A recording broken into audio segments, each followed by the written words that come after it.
Welcome to the Godox Photography Lighting Academy. I'm Sarah Edmunds, and in this episode we're creating soft feminine portraits using the Godox AD600ProII and the game-changing X3 touchscreen trigger. Don't forget to like and subscribe, and as always, watch to the end for an incredible product giveaway.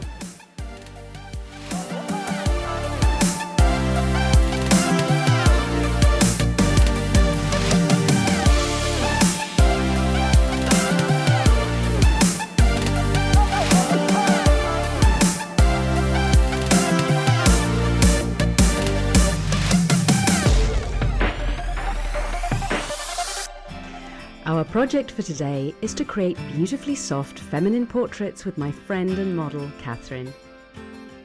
I have my hands on the brand new AD600ProII, and this incredible piece of lighting kit is designed to work perfectly with the X3 touchscreen wireless trigger.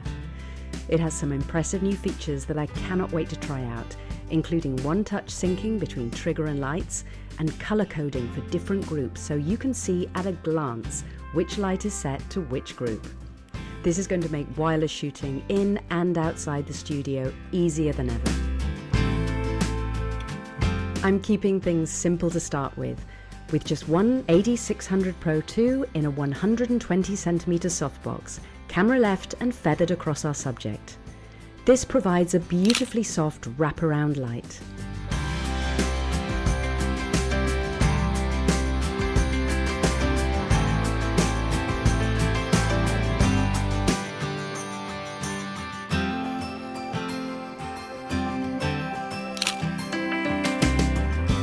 I decide I need a sunnier, brighter feeling, so I point an AD200Pro at the white wall and ceiling so the reflected light will bounce back onto Catherine's hair and down her arms. I can easily turn this additional light on and adjust settings using the X3 touchscreen on the hot shoe of my camera. The soft bounce light fits with the country vibe I've got with the backdrop and adds that sunny feel I'm looking for without needing to use an additional modifier.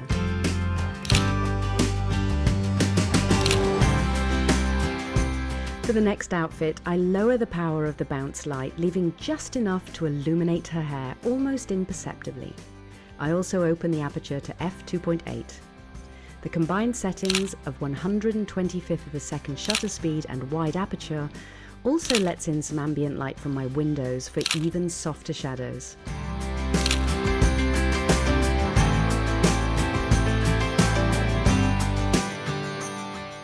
I think this is my new favourite quick and simple setup for portraits, to mimic soft, natural light. And if I want deeper shadows, I can increase my shutter speed to the maximum sync of 250th of a second and reduce the fill.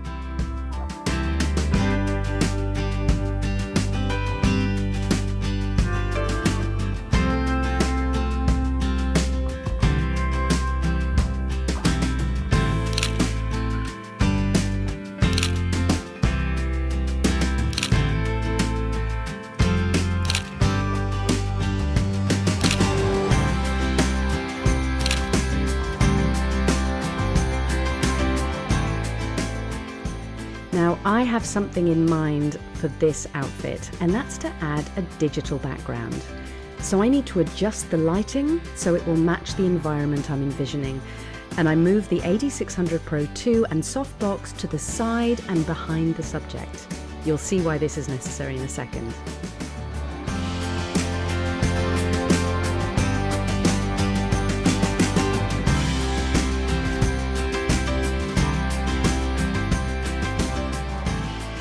The front light is now an AD200Pro, simply pointing at a white V-flat and bouncing back onto Catherine. And this is at a lower power than the rear light. Getting the lighting right is essential to making the final result believable.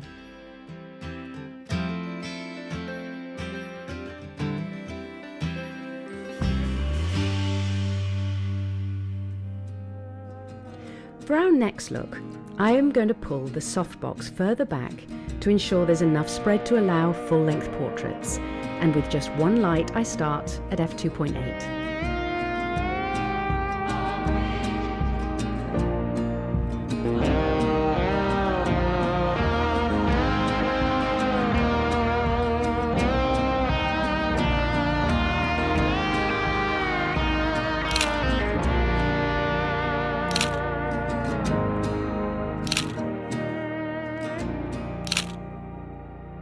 But I want something more ethereal. I want the focus of these portraits to melt away from the eye at f1.4, while still having the control of being able to shape the light on the face.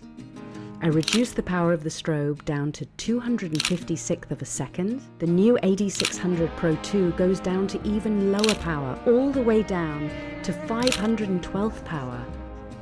This ability, along with the smaller increments between power settings, gives us incredible flexibility within a single light, from a whopping 600 watt-seconds at full power, all the way down to 512th power for super delicate pops of light, depending on the look you want to achieve, both in and outside the studio.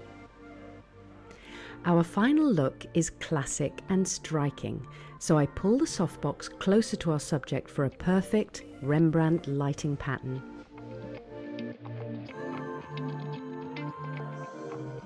See that distinctive triangle on her cheek when she's facing the camera?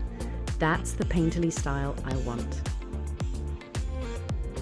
My shutter speed is at the maximum sync power to reduce the ambient light creeping into the shadows.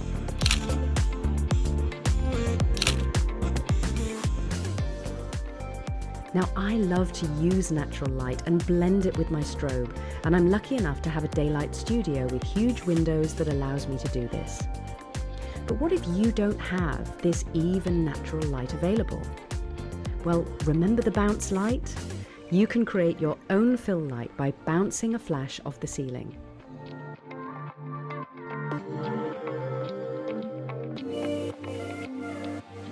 The result will look something like this depending on the power of the bounce. It's much brighter and airier, as you can see in these test shots. If you want dramatic rim light, turn the AD200Pro around to face the model at 45 degrees behind her and add a gridded strip softbox. This creates a much stronger and narrower rim light and adds dimension and drama.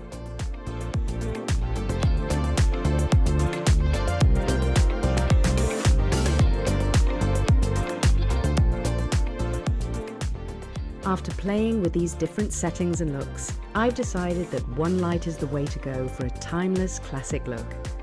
So I simply switch off the rim light with a few taps of the X3 trigger and really use both light and shadow to sculpt the dramatic gown and hairstyle.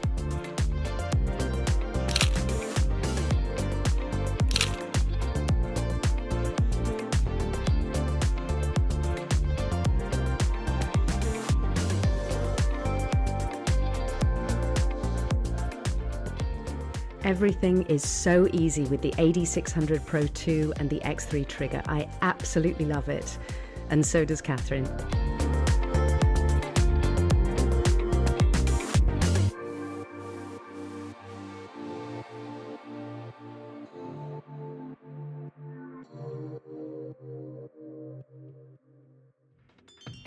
Hopefully the ideas and techniques you've seen today will inspire you to create using Godox's vast range of products.